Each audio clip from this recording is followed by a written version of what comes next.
तर नमस्कार मंडळी, मालवणी किचन आणि ब्लॉगमध्ये तुमचं सहर्ष स्वागत करते. तर आज आपण म्हणजे आमच्या सावडावपासूनच एक हार्डली 4-5 किलोमीटर अंतरावर ओटव म्हणून गाव असं. तर ओटव गावात प्रसिद्ध अशी एक आईचं मंदिर आहे. तर ते कोणतं, तर ते मी तुम्हाला त्या लोकेशनला गेल्यावर नाव सांगेल त्या मंदिराचं. तर सध्या तरी आपण आता त्या प्लेसला जायला निघतो आहे. तर तिकडे जाण्यासाठी आता माझं कसं वाटेतच आहे, म्हणजे ओटवला जाताना पहिलं आमचं गाव हे लागतं गाव. तर मी ऑफकोर्स आता आम्ही आमच्या गाडीने चाललो आहे. एक 3 ते 4 किलोमीटरचंच अंतर आहे, जास्त लांब नाही आहे ओटव. तर आता मी तुमका थंय नेते. आणि जर समजा कोणाक येऊचा असत तर कसा येऊचा, मुंबई गोवा एक्सप्रेस हायवे कणकवलीच्या पुढे, म्हणजे अगोदर असं मिड भागे सावडाव विलेज आहे. आणि सावडाव वॉटरफॉल जरी टाकलं मॅपवर तरी तो तुम्हाला सावडावच्या दिशेने घेऊन येईल, म्हणजे आतमध्ये बरोबर. तर तिकडनं पुढे ओटव गाव आहे. तर ओटव गावात आता आपण जातो आहे. तर मी गुगल मॅपवर टाकत नाही, कारण का माहिती आहे मला रोड कसा आहे तो. आणि मेन म्हणजे तिकडे ओटवचं धरण पण आहे. तर आपण त्या धरणाच्या मध्यभागातून जाणार आहोत. तर आता मी हे बघा दाखवतो कुठे आलो आहे. हे बघा इकडे गाडी उभी आहे आणि ह्या डोंगरावर ना पाण्याची टाकी आहे. त्या पाण्याच्या टाकीतून अख्ख्या सावडाव गावाला पाणी पुरवठा केला जातो. आणि माझं घर आहे ते ह्या बाजू तिकडे, मग त्या साईडला डगरेवाडी. आता इकडनं एक अर्धा किलोमीटर लांब आहे, मी थोडं पुढे आलो आहे त्या साईडला माझं गाव. इकडनं आता आपण असं ह्या रोडने वाया ओटव जातो आहे. तर आपला प्रवास कंटिन्यू करूया पुढचा.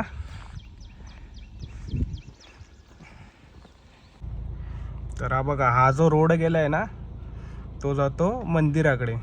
आणि हा जो रोड आहे ह्या साईडला तो सरळ नांदगावला जातो. आणि हे जे गाव आहे ते ओटव. तर आता आपण इकडनं लेफ्ट घेणार आणि सरळ ओटवच्या धरणाकडे हा रोड जातो आणि पुढेच मंदिर आहे. तर आता हा रोड आपण कंटिन्यू करूया. आणि मी डॅशकॅममधली जी एक व्हिडिओ आहे ती पण फुटेज ह्याच्यात टाकून देईल, म्हणजे तुम्हाला एक रोडचा चांगला व्ह्यू येईल. आता आपण ओटवच्या धरणावर आलो आहे, कारण का जाताना तो रोड आपल्याला भेटतोच, म्हणजे धरण लागतं. सॉरी, आपण जेव्हा मंदिराकडे जातो तेव्हा ओटवचं धरण आपल्याला लागतं. आणि अजून एक, आपण जिकडनं आत शिरलो तिकडनं मंदिर एक आसपास 1.5 किलोमीटर किंवा 2 किलोमीटर एवढं पकडा अंतरावर आहे. आणि या 2 किलोमीटरच्या परिसरात पूर्ण जंगल आहे.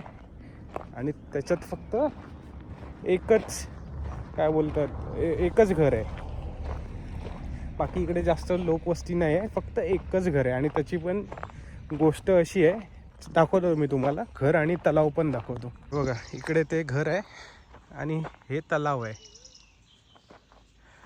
पूर्ण इकडे तलाव, मी गाडी तिकडे लावली. एक तलाव पण तुम्हाला दाखवतो नॉर्मल. याच्यात तर तुम्हाला त्यांची कहाणी अशी आहे की ते जे मी तुम्हाला घर दाखवलं ती लोक काही वर्षापूर्वी इकडचं सगळं सोडून कोल्हापूरला शिफ्ट झालेले. बट तिकडे गेल्यावर त्यांना काहीतरी थोडंसं लॉसेस आणि खूप प्रॉब्लेम यायला लागले. तर जे मूळ आहेत त्या घरातले, त्यांच्या स्वप्नात देव आले आणि त्यांनी त्यांना सांगितलं की तुम्ही जे तुमचं मेन मूळ आहे, म्हणजे जिकडे तुम्ही पहिले राहायचात, तिकडे तुमचा मूळ हे आहे घर, तुम्ही तिकडे शिफ्ट व्हा. तर कालांतराने मग ती लोक परत इकडे शिफ्ट झाली ह्या भागात. आणि परत आता त्यांची लाईफ नॉर्मल सुरू झाली आहे. हे मी का सांगितलं, कारण का ते कॅमेऱ्यावर येऊन नव्हते बोलत, म्हणजे त्यांना अनकम्फर्टेबल वाटत होतं. त्यांनी मला स्टोरी सांगितली, ते बोलले तुम्ही सांगा ही पाहिजे तर ही ती स्टोरी आहे. आणि एकदा फक्त तलाव बघा, हे आहे तलाव पूर्ण ओटवचं तिथून तिथपर्यंत. आणि आता आपल्याला ह्या बघा, हा तो रोड डांबरी, हा रोड पुढे कंटिन्यू मंदिराकडे जातो. आणि पावसात हेच तलाव इथपर्यंत भरलेलं असतं. या माझा जो बोट दिसतंय ना तिथपर्यंत पूर्ण पाणी असतं या तलावाचं. एकदा पावसात पण आपण येऊच. आणि तो बघा, तो तिकडे बांध आहे. माझा जे बोट दिसतंय ना, तर तुम्हाला झूम बघा, तो जो दिसतोय ना तो बांध आहे. आपण त्या साईडनेच असे येऊ, हा बघा असे असे आलो या रोड मार्गे. आता पुढे मी जातो मंदिराकडे. तर हा बघा आपण ह्या रूटने आलो आणि आता आपल्याला सरळ नाही जायचं आहे. ह्या साईडला लेफ्टला एक रोड जातो. हा जो सरळ सरळ जो रोड जातो आहे तो जातो ओटवला. अजून पुढे 3 किलोमीटरला एक वाडी आहे तिकडे. आणि हे जे बघा लेफ्ट हँड साईडला जे दिसतंय ते मंदिर. तर आपल्याला आता तिकडे जायचं आहे. आणि ह्या साईडला ओटवचं धरण. चला आता आपण जाऊया त्या साईडला. गाडी घेतो मी आतमध्ये. हे आहे भैरी भवानीचं मंदिर ओटवमध्ये. आणि हे अतिशय म्हणजे बोलतात ना प्रसिद्ध असं मंदिर आहे ओटवचं. असं नाही की प्रसिद्ध नाही, अतिशय प्रसिद्ध असं मंदिर आहे भैरी भवानीचं. आणि एकदा तुम्ही हा व्ह्यू बघा, कारण का मंदिर आणि पूर्ण चारी बाजूला पूर्ण जंगल आहे. आणि मी जे तुम्हाला बोललो ना ओटवचं धरण, ते पण तो बघा त्या स्पॉट्समध्ये ते ओटवचं धरण आहे. आणि मेन जर तुम्ही पावसात आलात ना तर त्या धरणाचं पाणी हे बघा, हे बाण घातलेत तर बघा या साईडला कठडे आहेत. ह्या कठड्यापर्यंत त्या धरणाचं पाणी इथपर्यंत लागतं. म्हणजे पावसात बोलाल ना एक वेगळीच दुनिया असते इकडे. त्याचं शब्दात वर्णन करणं मलाही बोलत ना काय पॉसिबल नाही. ते इकडेच तुम्ही येऊन फील करू शकता ते धरण. आणि त्या धरणाचं पाणी हे बघा, हे इकडे पूर्ण त्यांनी दगडं लावून ठेवले. कारण का इथपर्यंत हे पूर्ण पाणी असतं. ह्या कठड्यांना, हे जे कठडे आहेत हे असेच नाही लावले, त्या कठड्यांपर्यंत ते पाणी असतं.